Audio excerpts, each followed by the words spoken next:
Bam. All right, here we are. Team Early as Fuck podcast. Swearing right away just to set the table so everyone's cool with it. Uh, Yeah, this is, what is today? April 23rd. All of the craziness of COVID-19, safer at home in Wisconsin. It's, it's hitting a lot of different industries, people, families. Today we're going to kind of dive into the farming side of it and the food side of it. So, as a strength and conditioning coach, athletic trainer, I'm in sports medicine, I'm in fitness, and food is a big part of that, obviously. And then also, I love the environment. I love cooking, hunting. I love knowing where my food comes from. So, the farmer side of it, and I wanted to get two of you on. So I've got these two awesome guests, Will Scholze, Annie Weiss. We're gonna hear. We've had both of them on the podcast, but we're gonna reintroduce them, and then we're gonna dive into some good food and dairy conversation today. So, Will, how are you, yeah, sir? And give me good. the quick and dirty. Yeah, I'm Will Scholze with Scholze Family Farms and Scholze Family Beef.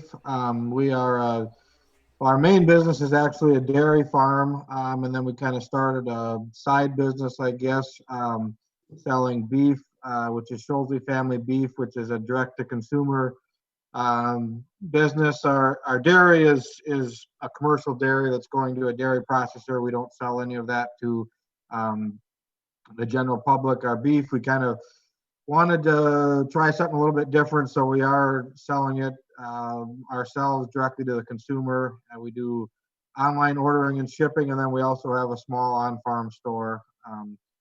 So it's a pretty small part of our business right now, but it is growing and growing rather rapidly right now with this the COVID situation that's going on. So Yeah, that enough for definitely. you? I don't know what all I'm supposed to That was say no, exactly. that was perfect for right now, and we'll definitely dive into more of that as we get going.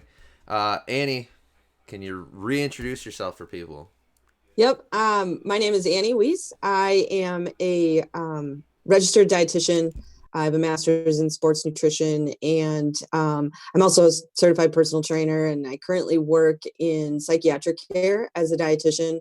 Um, Generally working with kids typically, but sometimes adults as well with mental illness. And I am not as thoroughly involved with the dairy industry as I would like to. We used to have a dairy council in Wisconsin, and I don't think we do anymore. And it's something that I'm really passionate about, and I'm really really glad to be a part of this conversation today because it's so important that people drink milk, start drinking milk, don't stop drinking milk, and that we really push for some movement with dairy world right now with everything going Sweet. I like it. I'm just biased, but I love milk and dairy products. So, on. uh, Will, let's dive into, and if you don't feel comfortable talking about anything in specific, just broad, broad thing of kind of paint the picture of what's going on with dairy right now, with COVID-19 and how it's impacted your farm or the industry as a whole. Yeah, so it's well, like I think about every industry has been kind of upended by this, and so dairy, it's been a little bit of a tough few years in dairy in general. I don't know how people are familiar with how dairy is or milk is priced from a farm. It's priced on the Chicago Board of Trade, which is a futures trading board, and there's speculators and buyers and sellers that are trading somewhat like the stock market to set the price.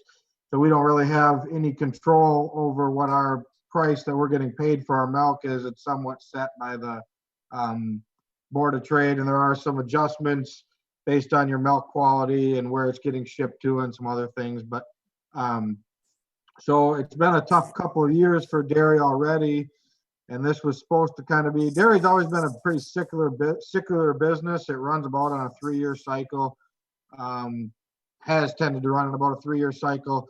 So this was supposed to be, and all the experts said this was going to be a recovery year for dairy, financially, that is. And it was recovering, and then we saw COVID hit, and the board prices just plummeted. Mhm. We've lost probably by next month it'll be close to $8 off the price, the Chicago Board of Trade price, which is probably about a 45% drop in price. And that's all been in a matter of a couple week period that drop happened, which is kind of not, you don't normally see those kind of massive swings in commodity in dairy commodity pricing anyway. So it kind of caught most of us off guard. There are some ways you can protect that by contracting milk and such, but we kind of think everyone got caught off guard a little bit. And then I have heard that people that did get milk contracted, they're not honoring those contracts either because the processors are struggling. So that's the big thing we're seeing. And the reason why, I mean, the big reason why we're seeing this price drop and you're hearing about milk being dumped is that I don't know what the exact number is, but I believe it's around 40% of the milk that is produced in this country goes either towards schools or to restaurants. And it may not always be fluid milk. A lot of that's butter and cheese is going to the restaurant and the food and the schools, which the schools are still buying milk, is my understanding, and trying to supply that out to the communities. But the restaurants closing causes a major backlog. And these processing plants are very specialized. So a plant that's, say, making just butter, for an example, for restaurants, they're probably bulk packaging butter. And it isn't like they can turn that plant around tomorrow and be making, bottled milk that goes to the grocery. It's all specialized equipment. They might not even have the licenses at that plant to produce bottled milk if they were making butter. And so it just kind of, all of a sudden, these plants had no place to go with their product. So they were kind of forced to stop taking products, which is why you were seeing some of the milk dumping. And then at the same time, there was some kind of panic buying going on at the groceries, and that's why you're seeing the grocery shelves cleaned out. And at the same time, you're hearing these stories of farmers having to dump milk. So it's just been, well, I mean, no one in any industry has seen anything like this. So I don't think anyone was really prepared for it. And I mean, just 2 months ago, if you told me every restaurant in the U.S. was going to be closed, I mean, we'd have all, said you were crazy. So it's kind of, how is anyone going to prepare for this, I guess. So yeah, that's kind of the real quick overview as to what's happened in dairy here with this. And then at the same time, like we can't just switch off, milking cows. They're bred to calves so they can produce milk, and we can't just stop milking them or they're going to have health problems. You can through some feeding and things, you can start trying to taper your milk down. But of course, if you're seeing your farm milk price drop, you want to make more milk so that you can have more income. That's the only thing you can do. And then also, the beef industry is seeing the exact same problem. And so when dairy cows are done, they're called cull cows. When we're done milking them, and they do end up in the beef supply, that's where most of our low grade beef comes from, is actually dairy cows. And because the beef industry is having the same problem, they are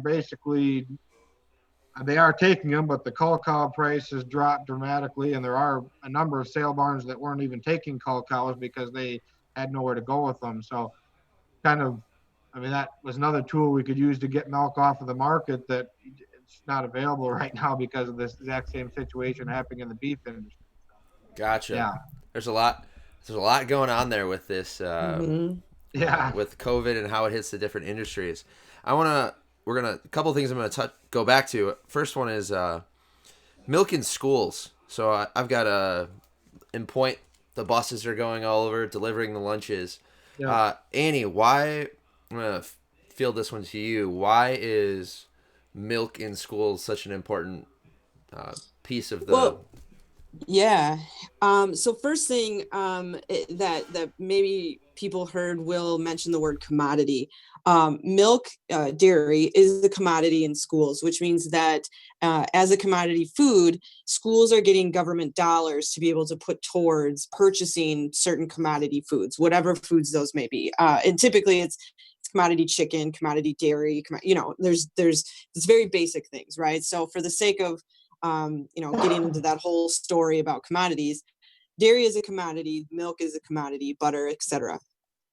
So in order for schools to not actually lose all these dollars, they need to actually continue purchasing these products. However, some schools have just, they're closed and they're done and people don't want to deal with it. They'll lose the dollars. And it's the school actually losing the dollars because they've put all of this money there. It's not just free product or free money coming at them, but it's how they can get these products a little bit cheaper by using it as a commodity food source. So you've got these schools going around, which is awesome because they're actually utilizing the commodity dollars that they've set aside within their budget, but then they're also able to feed, however many children they might be feeding. And that's so important because, especially with dairy, because we have to consider the at-home environment. And when you think of, schools that are free or reduced meals or lunches, those kids likely they only fall into that category based on what their parents or parent income is, which is a very low number. Okay, like very, very low. So if someone falls in that category, they really probably are living in a food desert. They don't have access to good food, and they likely might not be able to feed their kids breakfast or lunch or after school snack, as what many schools are doing at this point. Is kids are getting breakfast, lunch, and an after school snack, sometimes even dinner, for these kids to be able to help parents out, to provide good nutrition. So now these kids are at home and they're not able to get what they need. It might be more, and again, there's no bad foods, but they might be eating the same things, like a bunch of juice, or we're just doing frozen pizzas, or it's a bag of chips, and it's a lot more convenience like things. And they're not getting the dairy that they need, which we all know, over age 9, we need 3 servings a day of dairy. Under that is certainly much more, but 3 servings a day, even as adults. So, and a lot of these kids were getting the little half pints of milk, that was totally normal. They'd get one at breakfast and lunch, and, they could, if they chose to throw it away, that was up to them. But 9 times out of 10, these kids were drinking this stuff. And now, maybe mom or dad is following a special diet, or mom and dad doesn't think that, remember that they're getting this regularly, and it's not in the house, and they're not being told to drink it or being served milk at that point. So it's important that schools are able to get around and get these kids at least some balanced nutrition. And we know dairy provides carbohydrate, protein, and 3 out of 4 choices, it provides fat. So it's important that they get that nutrition in. Oh, I love it. Thank you, Annie. Mm-hmm. Annie, you kind of hinted at the next one, special diets and all that kind of stuff. I want to first dive into the 3-year cycle, Will. What are there, you said the experts always say 3-year cycle, this was supposed to be a good one.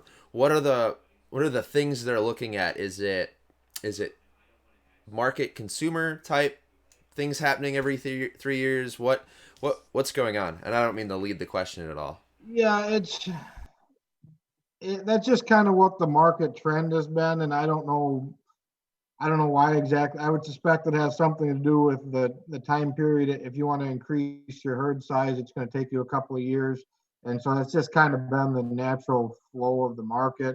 And it always, certainly isn't anything set in stone, but it just kind of seems like that's been the flow of the market. That's been a 3-year up and down cycle, but it's been, kind of thrown in turmoil here. So. And I don't think anyone knows what the future is. So, I don't know. I don't know. There's a real good reason for that. It's just one of those trends that people that really watch markets, and there's all kinds of people that draw trends and stuff on the stock market and commodity markets. That's just one of the trends. It's kind of known as that dairy trades So I think it turns into somewhat of a self-fulfilling prophecy too. If everyone kind of is expecting it to trade on a 3-year cycle, it probably will kind of trade on a 3-year cycle. But there's, yeah, I don't really have a good reason as to why it does that. Gotcha. No, that's good. I was just curious. So, because from the industry or the environment I work in, when I heard you mention trends and every couple of years, it reminds me a lot of like special diets, fad diets, what's becoming in vogue. I know Annie sees all of this as well. Like keto, it started off in the research as strictly being done for very specific diseases and metabolic derangements, has since become, I just triggered Annie, I apologize, has since become has since become this like cure-all for everything that everyone just wants to throw at it. Or dairy so when I was a kid, it was like eggs. I can kind of remember like eggs were becoming the villainized food, and now everyone's like, just go ahead and eat only eggs. Yeah, just go ahead and eat them. Maybe not 24 a day, but go ahead and eat them. And I'm trying to think of what else was definitely sugar for a while, like red meat. Red meat was definitely one of them. I think that's coming down. But I think the red meat scare is coming back to, maybe I could be wrong, but dairy is definitely on the rise, right? That's the new one of the newer villainized foods is dairy. So you've got the nut juices and everything. You have they want to use the word milk attached to whatever it is they can kind of create like a I don't know, a whitish colored substance out of. So Annie, what are your, I want to kind of, so fad diets is my question. What does that look like from your world? So we'll keep it to dairy because again, like I said, I'm really passionate about dairy, but I think it didn't always start that way. Like as a kid, I would just put milk on cereal. Like I haven't always been a big dairy lover or anything like that from a taste standpoint, and I do now, but it took a little bit of growth into that. And I had my phase with almond milk or soy milk and all of the variety of different nut milks and trying them. And it never made sense to me though, because it was like, you can't milk a nut. Like that doesn't make sense in that regard. Like I always had that weird like visualization and I never enjoyed that at all. But it also nutritionally, like when you break it down as a dietitian, like, nut milks can provide calcium and they can provide different things, but cow's milk is what compiles all essential nutrients. Like it's kind of like, this is everything compounded into one thing. And if you're going to go with a nut milk, you have to have a lot more of it. And second, it's expensive. And third, it really is only meant for people with allergies, true allergies, a milk allergy. So you're allergic to casein or whey, a dairy or a lactose intolerance, which at that point, it really bugs me that, and again, I'm on a soapbox right now, that people wouldn't just have Lactaid. Just you're having cow's milk with the lactose removed. That's okay. You still get that experience and you're still getting all the essential nutrients. So why not do that? You're just removing the lactose, which again, so many people are self-diagnosing themselves as lactose intolerant because of the fad diets that are out there that say, ooh, dairy causes inflammation and ooh, dairy is not allowed because there's sugar in it. And I want to make it very clear that the sugar in dairy is not added sugar. It's not sucrose like table sugar. It's lactose. It's just a naturally occurring sugar that the body that like is in the body, like it's in a cow, that's what's there, it's in dairy, and it's okay. And it's the same amount whether you have whole milk, 1% skim or 2%. It doesn't matter. The lactose and protein remain the same. And the only difference is a couple grams of fat. So it's really, really bothersome. But I will say, as a dairy advocate, the dairy industry did not do themselves any favors by calling whole milk and by labeling it based on percent fat kind of a thing. Like I don't know, we could have called a yummy milk. I don't know, like call it something else. I'm not super impressed with the dairy marketing in general at the milk marketing board and stuff that we all have to pay into. I don't think they've done a very good job. No, it's just like, give these things different names, because you look at the nut milks and they're all like swirly, pretty letters. And again, it's all marketing, but people buy that shit. Yeah. And again, if you need it, wonderful. But I think only like, I mean, it's a low percentage of people actually have a dairy allergy or intolerance, like really, really low. Kids should not be doing nut milks at all, at all. And can you dive kids into the don't.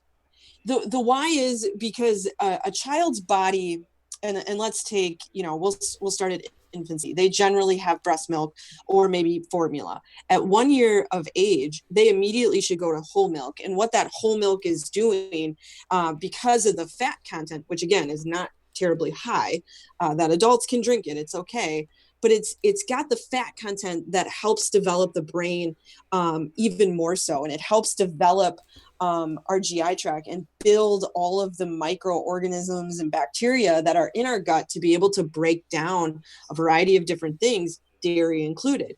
And so and I've seen this where parents are putting 3-year-olds on nut milk and they're not developing the same. Their bones are not developing the same. Their brains are not developing the same. Because how does a kid eat? They have their little sippy cup of milk and then they throw it around, and then you have no regulation of how much they're actually drinking.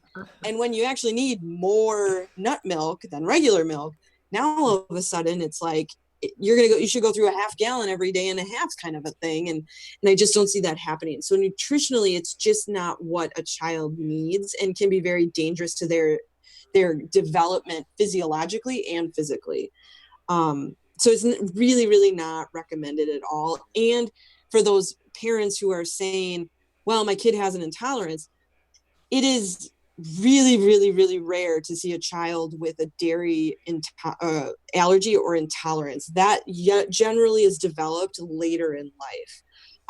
So it always just breaks my heart to hear that, because they're basically putting their own fears around food and need to diet on their children. And it's just like, we need to be drinking cow's milk every day.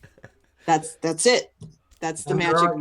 You did mention that, there are several. I know Fairlife is one of the brands that is lactose free, and there's I think you said it, Lactaid. Lactaid, I believe is another one. Lactaid, and the Fairlife is great. I mean, it's good milk. And that is something that is actually, I think we're going to be seeing more of that in the industry. There's actually there's a number of cows that actually, or there's genetically, there's some cows that don't produce lactose in their milk naturally, and they've been able to identify that gene in the cows, and so you can breed your cows. They call them A2 genetics, so that they don't produce lactose, and that's the way the industry. I wouldn't be surprised if the majority of the industry was going that way in the next few years anyway, just so that most milk will be lactose. Is my prediction, will be lactose free. Yeah, it will, because people are crazy. Yeah, I was just like, is it, Will, you think that'll impact the cow, like the cow, or no, even the young, like the calves? Well, I don't know. It's naturally occurring in a certain percentage of the dairy herd anyway. I don't know what the percentage is, so it's already. I mean, there's already some cows producing it, and I don't know that it has any effect on the calves or anything. No, that I know of. I'm certainly not an expert on what lactose. That's weird. Isn't it? I'm gonna Pepsi. Well, they're already Coke. producing it. I'm gonna Pepsi Coke challenge that milk. I want the A free and the A2 and the A2 free. I'm gonna Pepsi Coke challenge. And they're calling it A2 milk. Like they've gone creative again. Or I'm gonna just like the black market of milk. I'm gonna want the OG milk, the original, the full. I want the whole milk. You want the carbohydrate. I think it's something like 30% of the cow, roughly 30% of the cows without any intervention are going to be producing that milk. And like I said, they've been able to identify that gene and breed for it. And so there's already herds we've actually looked at on our own farm of breeding and entirely that way, because you can get a premium on your milk if you're producing that. We haven't done it. We are sort of moving the herd that way just because of some of the other breeding factors, but yeah, it's coming with a bit more. There's no taste difference on it that you would notice. Challenge accepted. Yeah, yeah. So we're gonna do a side tangent on this really quick. So for me, like what I see with people, there's two kinds of people that have a lactose allergy. It's the one, like we've been talking about, that has watched a Netflix documentary that is paid for by a company that has some kind of plant-based milk product that has a lot of money to spend on marketing, and they're very persuasive. Or it's the person that ate an entire large pizza and crushed a pint of Ben and Jerry's and then had an upset stomach that night or the next morning, and they're diagnosing themselves as being lactose intolerant. Yep. There's an upper threshold for You're 100% correct. That is the hangover equivalent of when I go to Goose with friends and stay there all night. So that's something that some people just completely miss out on. Going down this rabbit hole, Will, are there any dairy farmers or anyone in your family? Like, are there fad diets? Are there anti-dairy? Have any of your kids rebelled and gone anti-dairy? What does that look like in your world? No, my wife's sister is lactose intolerant and has been diagnosed by a doctor and everything. Yay! But yeah, she's actually diagnosed. What's that? And there is a medication that she can take that helps offset it if she eats some or drinks some. Actually, it is funny. My son drinks a lot of milk and was always complaining about his tummy hurting. So we did switch him to the Fairlife milk. And he does say he has less tummy aches. And then as an experiment, we had some other milk and gave it back to him, and he was complaining about a tummy ache again. So we're still giving him milk. We are buying the Fairlife milk though, for that reason. But no. I mean, both my wife's family and my family are farm families, so there's not really too many of those people that are be anti-dairy in those sorts of families generally. So I'm sure I do have a vegetarian cousin distantly, I know, but I don't really talk to her very much. Not because of All right. We don't have to go down that road. I was just curious. Anyway, any concluding remarks on dairy or anti-dairy? I think we've done a pretty good job of talking about like the equality of price, the nutrient profiles, comparing the two, because the availability and the price equality is like a huge one for me. It's something I try to explain to more people. Obviously, in my setting of the world I work in fitness and sports medicine, the threshold to entry is a much higher household income.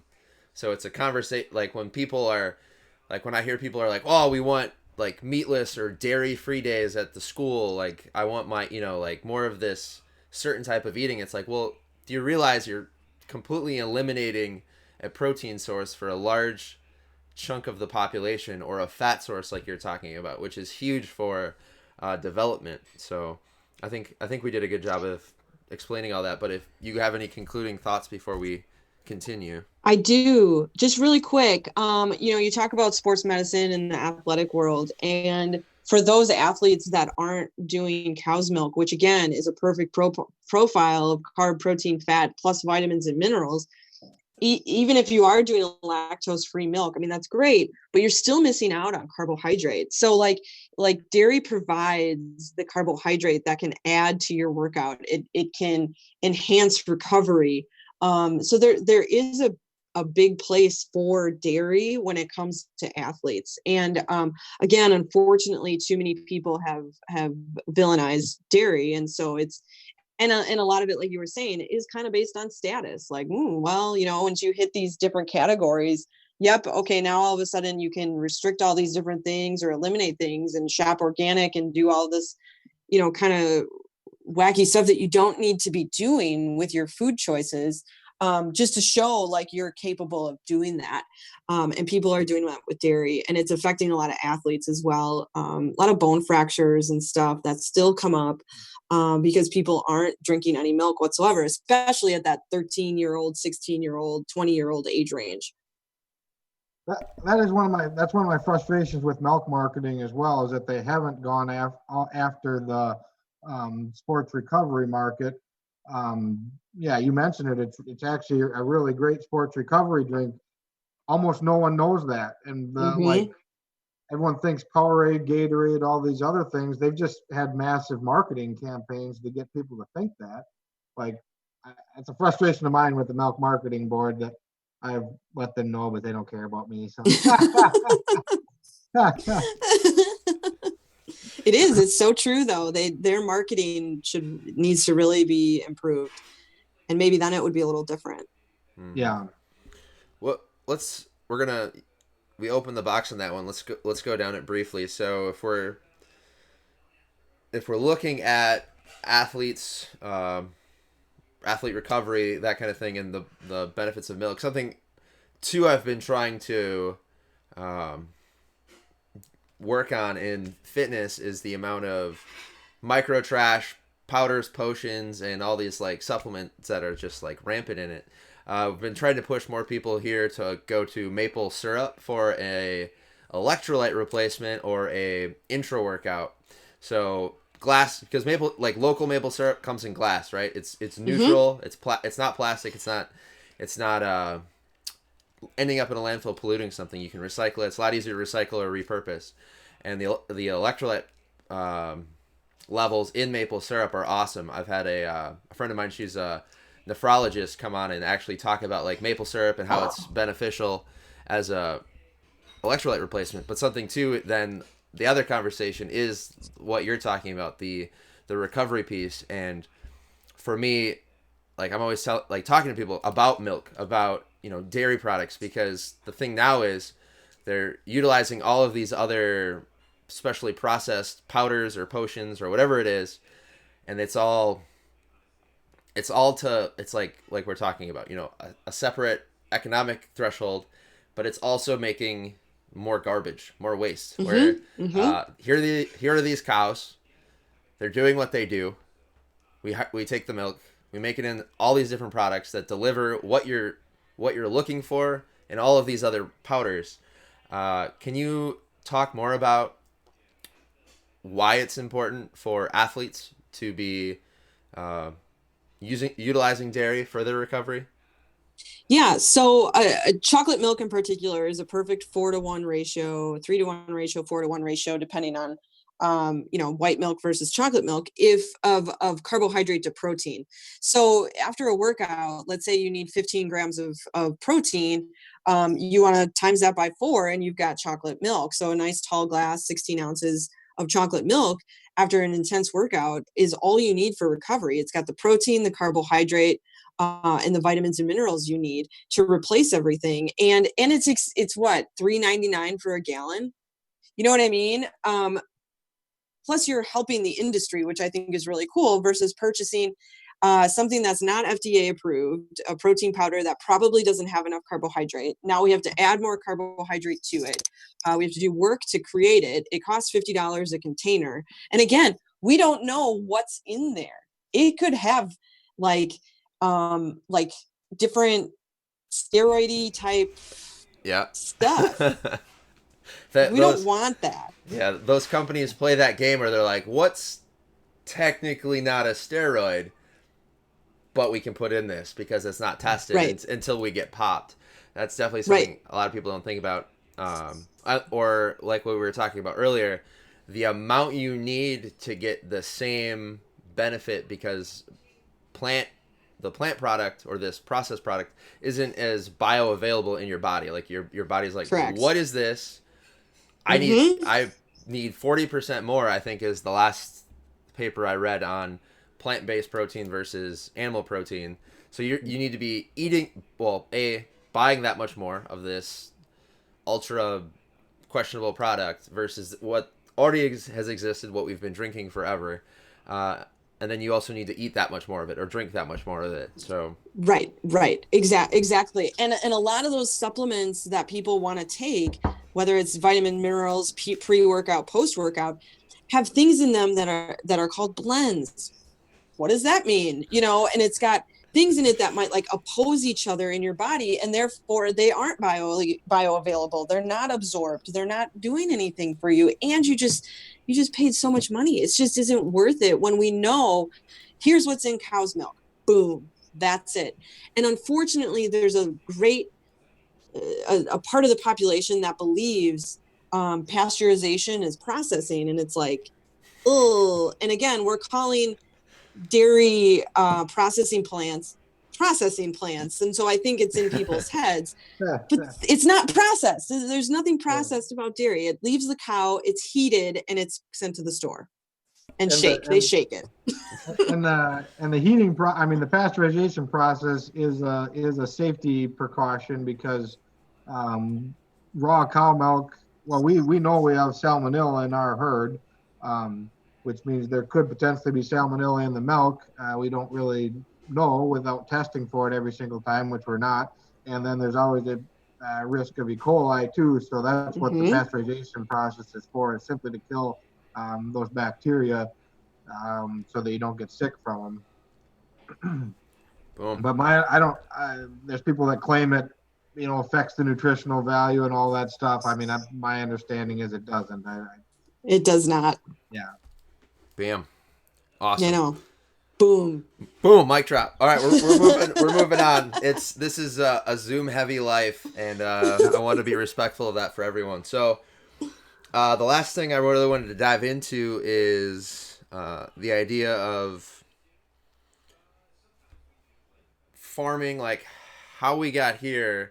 So kind of the industry is like, I forget, was it in the 70s? They were like, go big or get out. It was like the word for farming, hedgerow to hedgerow, field edge to field edge. You've got to have this massive scale to make it. And now, your fourth generation, Will, and you're looking at how do we diversify, which is like the beef entry and what you're doing there. There's the wiener dog barking in the back. I know. So with this, talking more about Scholze, we're gonna go into. We can talk about the diversity in dairy products, and then also into what you're doing with Scholze Family Beef for everyone listening. I know because I plug you on my personal profile. Yep. You're like the beef we carry in our house. Also on Team Early AF, but I want to dive into the idea of farm size and then diversity, if you could. Yeah, I don't know that mantra that you mentioned from the 70s, if that's really changed, to be honest with you. That's still, and some of that is simply the nature of the beast of commodity farming. The only way to be a profitable farmer selling commodity prices is to be a low-cost producer, because you can't, there's pretty limited opportunities to be getting any kind of premium for your product. So like I said, if you chart commodities, over a long period of time, they basically average the cost of production. So you have to be below the average cost of production to be profitable.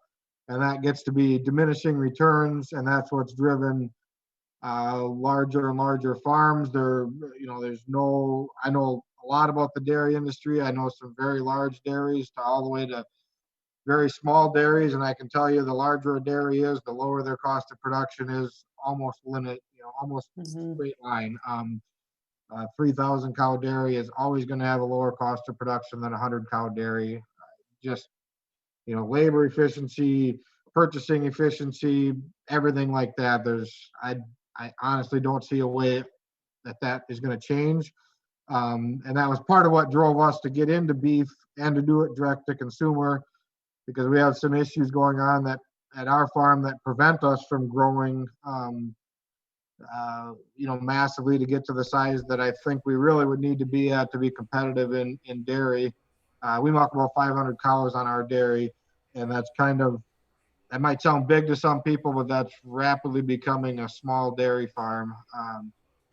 And so the beef kind of had some really nice synergies with our dairy, and we saw it as a way to kind of to stay profitable, maybe having a little bit higher cost of production than we'd like to see on the dairy. And because we're selling it direct to consumers instead of selling it commercially, we can kind of set our own price and control that price a little bit. And frankly, we're hoping to draw a little bit of a premium for that product. I can't compete selling beef, trying to compete with Walmart on price. I mean, there's no way I can do it. If you want the absolute cheapest beef, go to Walmart, and I'm not going to compete with them on price. So that's what we're doing with that, is just trying to have a way that we can kind of control our own destiny, so to speak, I guess, and be able to compete on cost of production on the dairy. So it just worked really well with some changes we were making at the dairy. We used to raise all of our own heifers on site. For a number of reasons, we moved those heifers off site to a grower, and so we just had our heifers on pastures and some couple of like feedlots that we used, and they were way overcrowded and not managed at all. But they were there, so when we pulled the heifers off them, they were kind of sitting there empty. And we'd also fed what's called refusals, which is how we fed the heifers. And refusals we clean up the feed that's fed to the dairy cows every single day. You clean it up and put fresh feed down. And what you clean up is called refusals. We were feeding that to the heifers, and heifers moved off site. So we had these refusals from the dairy cows to use. And then we're switching the herd to jerseys, and Jersey bull calves. Really, you couldn't hardly give the things away. So we started breeding the lower end of the herd to some beef breeds. And so we can extract a little more value out of those calves that otherwise would have been, hard to even give away. So that's kind of how it got started. And then, like I said, we decided to try to just sell it direct to, so we could kind of control our own destiny on the price a little bit, and not be trying to, beat the last, penny of cost of production out of everything on the farm. I love it. Was that Beck in the background? Yeah. Hi, Becky. She's working from home too. She's locked in her office over there. I thought that was her, but I couldn't. It was just quick. Yeah. That was perfect. That's what I wanted kind of to paint the picture of. We've, for the longest time as a society, right, we wanted that. We're like, oh, the cheapest price. And obviously there were historical events that kind of made that a thing. Like there was a time where people literally starved to death. Like food deserts were common. They were all over the place. War, depression, that kind of thing. That all happened, which kind of definitely got people wanting, like, we want cheap food. It needs to be available. Well, we rode that out as long as possible. And now we're getting to the point where we're losing all of these farms. Like you said, a 500 cow farm seems large, but it's small. Many farms are being, I'm sure your size, maybe even bigger, are being pushed out because they don't have any other way to make money. The system that we've created, that we've voted with our dollars, with our consumerism, has forced people that love farming, that love the land, that love what they do, it's forcing them out because of cheaper and cheaper food. We don't, most people, myself included, we don't appreciate all of the work that goes into it. We don't appreciate the people that are doing the work, their livelihoods. So now with what we've pushed the system to this point, and it's crazy to think about, but that's like the reality of many things. Like we've commodity price, as low as it can go, because that's what I want, not appreciating everything that goes into it. And what I find to be like awesome is your family, you're doing this thing with the beef, and now it's direct to consumer, like farming used to be. Like you knew your local farmers, you went there, they set the price, and everyone was like, okay, that's cool. Or bartering, bartering was a huge thing. Mm-hmm. So now with what you're doing, it's beautiful. And that's what I'm trying to explain to people, because like you said, if people are comparing you to Walmart, you're going to lose. And in my world of fitness, it's the same thing. What I charge for one-on-one training, or what I charge to have a membership at the gym, is considerably higher than a 24-hour fitness facility. And then I tell people, if that's the comparison, they have dumbbells, I have dumbbells. Yes, you need to go there, because my value is much higher than that. And It's the same conversation now. I'm trying to create around food is this is the person, the family, the idea, the land ethic that's going behind this food. That's what you're buying. That's what you're Mm-hmm. purchasing with your dollars. So what you're doing with Scholze Family Beef and all of the hard work, and I know you and I have shared conversations. It's challenging. It's a lot harder because you're competing against companies with a lot more dollars that can market, Yeah. are sourcing their beef from all over, not whatever they can find cheapest, whatever they can buy a lot of, and then they're shipping it wherever. Whereas it's from your farm, from Yeah. your family business, and then you're shipping it from central Wisconsin. I know I've had many people on Facebook like, hey, can I order that? I'm like, dude, you live in Texas. No. like not yet. So with all that, I'm digging it. I love it, and I want It, I yeah. don't know how much time we got here still. Is there, and we're talking about plant-based milk and plant-based beef. I have one of the other big pushes we see with this stuff, and this is a little bit of one of my pet peeves with it. I really don't care if someone wants to eat vegetarian or whatever. They have their own reasons. I don't really care. That's their personal choice. But we're seeing this like that's saving the environment to only eat plants. And I have a real problem with that because we see on our own farm, we crop farm as well. And the amount of less fertilizer that we use on our farm because we're using manure from the dairy cattle and manure from the beef cattle to fertilize our fields is dramatic. We do still have to buy some fertilizer because we actually farm more acres than we need to simply feed our animals. If we were only farming the acres we needed to feed our animals, we would be buying very little commercial fertilizer on our farm. Um, and if everything was strictly plant based, if everyone went to plant based diets, the amount of fertilizer, which most of that's coming from the fossil fuel industry, most of the Mm-hmm. fertilizer is would go up dramatically. There's no way that you can support the fertility of the soil from growing plants on it year after year without adding some kind of fertilizer source, whether that's through manure or commercial fertilizers or whatever you want to have. So that's a little bit of a pet peeve of mine too, is that people push this as they are, saving the environment, and it's. I think they're only looking at part of the picture. I'm not saying that there isn't improvements to be made on environmental uh, the way we raise animals and the way we farm. I'm certainly not saying that we can't make improvements, because we certainly can, but it's not as simply as switching to plant-based. And we're seeing that right now with the amount of pollution is just plummeting right now. Well, there's the exact same number of animals in the world today as there was before this started. But what's changed is air travel and car travel, and so that's kind of my little tangent of mine.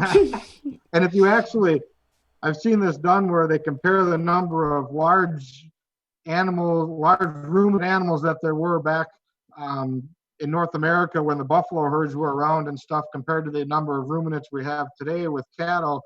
And the numbers are actually very close. There's actually a really similar number of animals today as there always was in North America as far as large ruminant animals. So that isn't what's causing global warming, in my opinion, I guess, or climate change. So that's a Uh, little soapbox no, tangent of mine.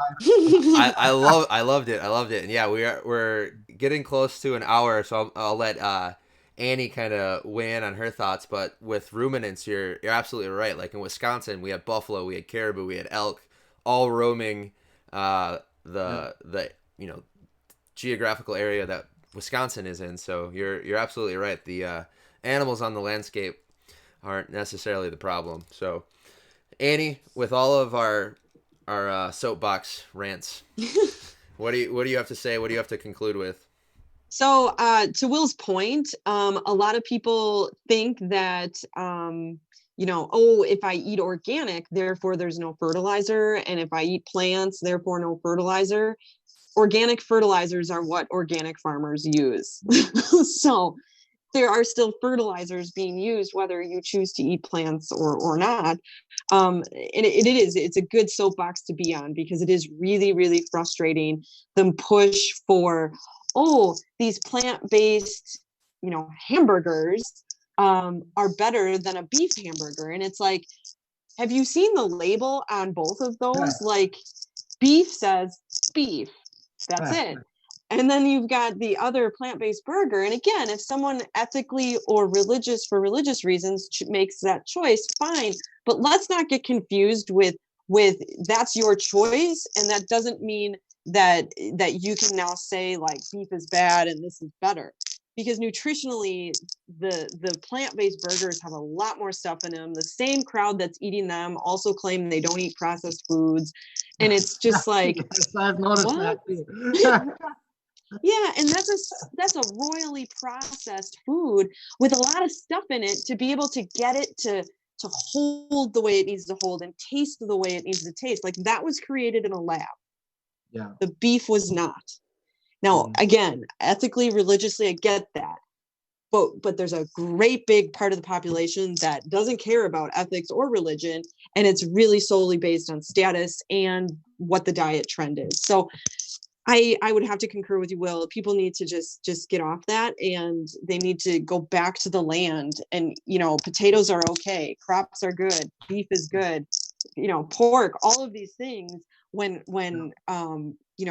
loved and cared for, they will help you. They are good for your body. So very, very, very frustrating for me.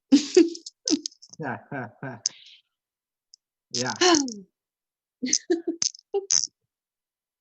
I think we lost you, Bill. I can't hear you. Can you? I can't hear Bill. No, I can't hear you. Oh, there you go. There you go. Yeah, good stuff. Good stuff.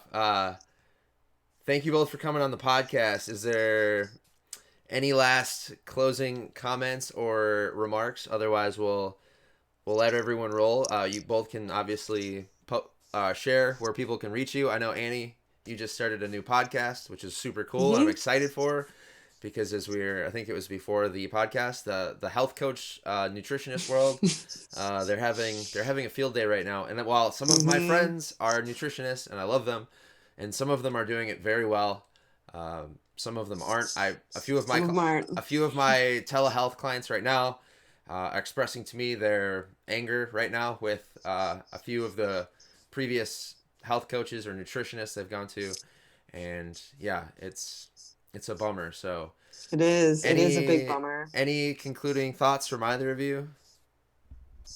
Annie, I'll let you go first. Buy some dairy. Even if you don't like it, buy it, donate it to a pantry, but buy as much dairy as you can right now, and just keep supporting your local farmers. Bam. And then where can people find your podcast or any other information if they want to reach out? Yep. The podcast is Between Two Pastries. You can find us on Facebook, or we have a website, betweentwopastries.com with the number 2. You can find me on Instagram, Annie Weiss, Annie_Weiss, or just search for my name, or Facebook. However you want to reach out is totally fine. Sweet. Cool. What's running look like for you, real quick? I was going to ask you. Remote training. races? Just training? Yeah, training, virtual stuff at best, but I'm trying to keep it real easy and just hope for something in the fall. Awesome. Cool. Yeah. Will, what do you got going on? Where can people reach you? Or concluding thoughts? Our website is www.scholzefamilybeef.com. That's our website where you can order beef on. A little bit of a heads up, other than hamburger, we are sold out of everything for about 3 weeks.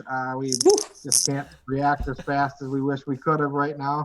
But otherwise you can Google or search for me on Facebook. It's just Will Scholze on Facebook, and Twitter, I'm also Will Scholze.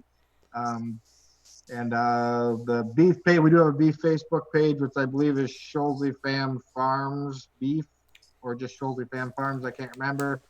Same with Twitter, Scholze Fam Farms on Twitter, I know. So yeah, we're a little more active on Facebook than we are any of the other social media platforms. I know we also have an Instagram account that's linked to Facebook, but Facebook is where we would do the majority of it. So yeah. Awesome. 3 weeks. And I would just add, I appreciated what Annie said about don't fear your food. I mean, all whether it's organic or non-organic or whatever labels, it all has to pass the exact same safety standards, quality assurance tests. A lot of that stuff is a little bit status, as you mentioned. So don't feel like you need to spend significantly more money to buy organic or whatever other labels they're putting out there these days. So, but you can come buy my beef, I will say that. I like it. But no, just yeah, look for quality products and buy quality products that you're comfortable with. Sweet. All right. Well, Awesome. thank you both for coming on. Hopefully you don't have many more Zoom meetings today, Amy. I think I have 3. Oh wow. I know. Woo. I pray for you. I'm gonna go head up the ice. I'm gonna go head up the Ice Age Trail after this. That's where we're headed. Nice. Nice. Awesome. Will, I don't know if you gotta go. You've got to go out to the fields today. Yeah, we're getting a little. Actually, he's running in the field right beside my house.